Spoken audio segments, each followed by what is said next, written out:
internationale. abonné leen ci suñu chaîne YouTube ngir jot saa su nekk ay xibaar yu wér te wóor aju ci réew mi ak ci bitim réew. Seneinfo.net. Internautes de Seneinfo.net et Seneinfo International, bonjour, bienvenue au résumé de l'actualité de ce vendredi 28 octobre 2022. D'abord, l'actualité nationale. Ce vendredi 28 octobre sera officiellement lancé Impact Safa Group, une unité industrielle d'impression et de packaging réalisée par l'artiste, homme d'affaires et homme politique Youssou Ndour, implanté dans la zone industrielle de Diamniadio. L'inauguration de cette importante usine par le président Macky Sall est prévue à 16h.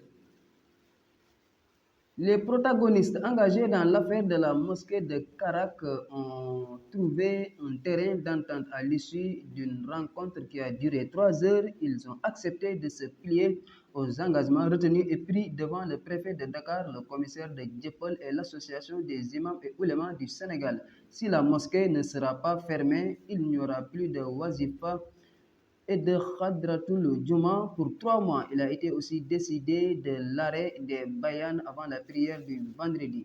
Et chacun des 3 imams dirigera la prière du vendredi 2 fois.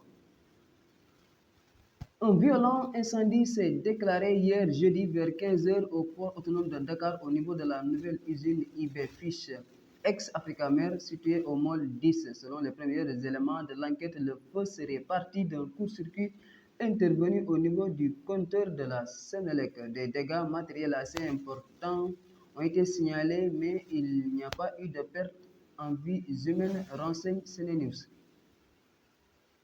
En Afrique, au Tchad, après la manifestation du 20 octobre, plusieurs personnes arrêtées sont transférées dans des prisons de Moussoro et Korotoro sans être présentées à un juge. D'autres enlevés à domicile sont portés disparus, renseigne VOA Afrique. Des parents qui sont à la recherche de leurs proches lancent un appel à la société civile. L'Afrique du Sud a regretté jeudi l'alerte sur un risque d'attentat à Johannesburg diffusée la veille par l'ambassade des États-Unis à Pretoria. Le président Cyril Ramaphosa l'a jugée malencontreuse car susceptible de créer la panique et n'ayant fait l'objet d'aucune discussion préalable. Sur l'international, au moins 31 personnes sont mortes dans des glissements de terrain et des inondations causées par de fortes pluies dans le sud des Philippines avant l'arrivée d'une tempête tropicale censée toucher terre d'ici dimanche. Les eaux de crue ont rapidement envahi plusieurs villes et villages sur l'île de Mindanao, charriant arbres, pierres et boue sur leur passage.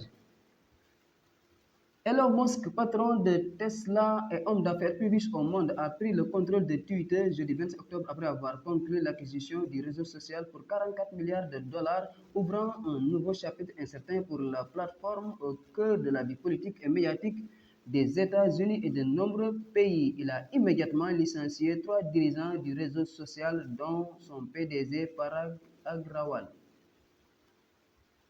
En sport, la finale de la CAN Beach Soccer 2022 se joue ce vendredi à 13h entre le Sénégal et l'Égypte qu'il avait battu en phase de poule, alors que le Sénégal cherche à garder son trophée continental pour la 4e fois consécutive. L'Égypte vient de se qualifier pour la première fois en finale.